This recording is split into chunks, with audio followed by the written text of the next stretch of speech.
Oke, itulah suara-suara pemilih yang sampai sekarang juga masih bingung sebenarnya mau menentukan pilihan pada siapa. Ada yang sudah pasti, ada yang belum juga pasti. Kalau survei legislatif Litbang Kompas itu 17,7% lah yang masih bimbang untuk memilih calon legislatif. Kalau Effendi Ghazali dan Ivi, Anda udah punya pilihan, Effendi dulu. Oh iya iya, selamat malam Mas Budiman senior kita semua. Kalau saya itu termasuk yang dalam Litbang Kompas itu, persis 28,7% pemilih bimbang. Itu capres ya, Iya, legislatif kalau yang 17. 17 ya. Kalau saya malah di angka yang itu tuh, Oh, karena saya ini komplit bimbangnya. Saya tuh bimbang apakah saya termasuk pemilih bimbang atau pemilih yang sudah ada calon tapi masih bisa pindah gitu. Saya bingungnya di situ tuh. Saya masuk yang bimbang betul ataukah sebetulnya sudah ada cuma masih bisa pindah gitu. Jadi saya di posisi itu. kalau Tapi Ivi gimana? Setelah mendengar tadi 9 caleg-caleg muda, tepuk Ivi tangan gimana dulu Ivi? buat Coba. semua anak-anak muda ini.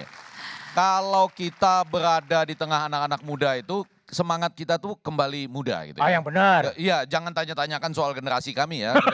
Generasi kami kalau kalian Eh, 52%, kami 48% loh ya. ah, Menentukan juga. Tapi Iya. oke. ketemu dengan anak-anak muda tuh selalu bikin semangat, terutama kan kalau ketemu di kalangan yang lebih tua itu, kita kan bicara soal obat asam urat dan semacamnya lah gitu. Tapi kalau mereka luar biasa loh Luar tadi. biasa kan? Iya, apa Oke. ingin fasilitas kesehatan kan Hmm, sampai ke titik yang terdalam oke. membuat balai latihan kerja. Saya sebetulnya mau langsung titip pertanyaan sesuai dengan judul ini, caleg muda cari cari kerja atau cita-cita. Semua pasti cita-cita lah ya. Ya. Yang saya mau tanya itu cari kerja atau cari dana dulu? Oke, nanti biar dijawab Iya ya. iya iya Biar iya dijawab iya. dulu ya. Karena Ivi, kalau Ivi tadi sudah gimana ada ya. Ivi? Kalau Ivi? Oke, aku juga bimbang. Apalagi Bimbang? aku sebagai partai emak-emak kan ya yang milih shade bedak aja juga selalu bingung kan ya Iya. gitu. Maksudnya aku tuh juga terus terang terutama ngelihat caleg-caleg muda ini ya yang perjuangannya adalah mengenai edukasi. Nah ini kan ada beberapa tadi yang menyebutkan soal edukasi kan gitu. Nah karena kalau soal edukasi di sini tuh terutama juga mau kepingin gitu loh bahwa punya pendidikan yang sebaik-baiknya anak-anak muda atau ada kesempatnya juga bekerja kesempatannya besar. Nah yang aku bingungin tuh adalah bagaimana kalian meyakinkan bahwa kalian bisa menggantikan aku Hmm. ya. Karena Iya. kalian anak muda pengen dapat kesempatan kerja gitu ya. Jadi pengen taunya tuh adalah emang kalian tuh mikir kita-kita yang tua-tua ini kalau kerja tuh gimana sih gitu. Karena dari ya sepenglihatan aku nih ya Bang Effendi dan juga teman-teman, ini sebenarnya kesempatannya juga emang cukup banyak buat anak-anak, tetapi kenapa kami tidak tergeser karena ya ada hal-hal yang memang membuat kami segitu okenya gitu loh ya. Jadi ya di sini tuh justru pengen bertanya gitu loh, kalian tuh Oke. melihat kami tuh apa sih? Apakah kami itu bahwa nggak sekompeten itu atau mungkin kami tuh kolot atau apa gitu? Buktinya cuma 18 kan yang Eee, lolos ke DPR ya? Yang Apanya? muda-muda ya kan? Iya katanya tadi kan iya, Oh cuma iya. 18 yang ada di Tapi DPR. gini, kalau persoalan soal data nanti biar dijawab ya, apakah Oke tadi ya. cari kerja atau cari dana, lalu Ya. bagaimana meyakinkan generasinya Ivi untuk menjadi legislator. Kita coba lihat data dari Oh My Sister data. Tarigan soal profil data-data dari caleg-caleg muda itu seperti apa agar data itu yang berbicara. My Ya, Sister makasih. silakan. Ya, makasih Mas Budiman. Jadi kalau misalnya kita lihat sebenarnya ada total 9.917 calon dari 18 partai politik nasional yang tercatat di KPU dan ada anggota DPD RI yang akan ikut berkompetisi di pemilu 2024 ada 668 calon. Total inilah nanti yang akan memperebutkan 580 kursi yang akan bertanding di pemilu 2024 nanti. Dan dari total ini Mas Budiman, ada caleg berusia 21-30 tahun, ada 1.473 caleg DPR RI. Lumayan ya. Sementara di caleg DPD RI ada 48 caleg. Mereka inilah nanti yang akan bertanding dengan semua generasi untuk memperebutkan 580 kursi. Pertanyaan berikutnya adalah partai-partai mana saja yang hobi atau mau menyokong anak muda untuk maju di pemilu 2024, kita akan paparkan datanya. Dan kalau kita lihat partai politik dengan caleg muda terbanyak usia 21 hingga 30 tahun, sebenarnya paling banyak adalah partai muda yang mengusungnya. Yakni ada Partai Garuda, PSI, kemudian ada PKN, lalu kemudian ada Partai Buruh. Selanjutnya juga memang ada Gerindra, kemudian ada Partai Perindo. Berikutnya, ini dia partai politik yang mengusung anak muda usia 21 hingga 30 tahun. Ada PKB, ada kemudian PAN, Hanura, ada kemudian P3 tadi, kemudian ada PKB, P3, ada Partai Nasdem dan juga PBB. Lalu kemudian berikutnya ada Partai Demokrat, PKS, PD Perjuangan, ada Partai Gelora Indonesia, Partai Umat dan Partai Golkar. Nah ini tadi kalau misalnya kita menjelaskan terkait dengan profil partai politik mana yang berani untuk mengusung anak muda maju di pemilu 2024. Apa yang buat partai politik begitu ingin mengusung anak muda maju di pemilu 2024? Tidak lain karena memang daftar pemilih tetap mayoritas juga merupakan anak muda. Saya paparkan datanya.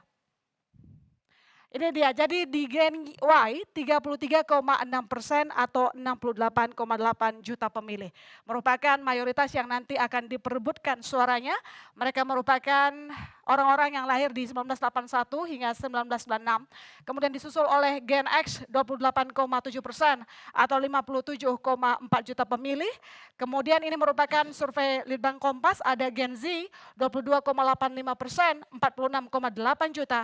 Kemudian ada generasi baby boomer 13,73% atau 28,1 juta pemilih. Kalau kita lihat dari daftar pemilih ini paling banyak merupakan generasi muda. Apakah bisa para caleg muda ini memenangkan darah muda? Kembali ke Anda, Mas. Oke, thank you Mas Sister Tarigan. Ya, memang banyak problem Mbak Effendi Ghazali ini caleg-caleg muda yang pertama kali dia akan bertarung ke Senayan, kira-kira apa ya handicap atau hambatan yang bisa melancar atau membuat mereka gagal ke Senayan? Apa kira-kira analisa Effendi Ghazali? Kalau salah satu kekuatan anak muda itu kan jujur ya. Jujur. Ya itu kan tadi ya mestinya paling tidak di depan Yang tua kita nggak semua jujur ini ya. Yang jujur itu maksud saya gini, kalau tadi balik ke soal cari dana gitu ya. Bayangan Anda ini kurang lebih, tadi saya sudah sempat menyebut 2M itu kurang lebih untuk ke 600 titik ya. Sebetulnya enggak itu 4 kan ya. Enggak, maksudnya kira-kira target Anda berapa nih? Supaya kita tahu ya, anak muda mungkin targetnya berbeda dari yang sudah punya pengalaman gitu. Mungkin karena kelebihannya untuk cari dana yang katakanlah seminimnya untuk sampai ke DPR tuh targetnya berapa? Pengeluarannya nanti, boleh nggak itu tahu? Oke. Salah satu atau salah dua? Ada yang menyebut nggak? Ya tadi Dana minimal yang disiapkan? Ya kurang lebih berapa? Nggak apa-apa, gambaran aja. Aku ya? Ya boleh. Ya. Jawab. Sering sekali kontestasi pemilu ini dikaitkan dengan logistik yang kita punya. Tentu memang sebagai caleg muda kita itu perlu ada logistik kayak yang tadi saya udah paparkan. Lebih sulit karena penantang. Dana, gitu ya? maksudnya 600 titik itu tentu butuh dana operasional.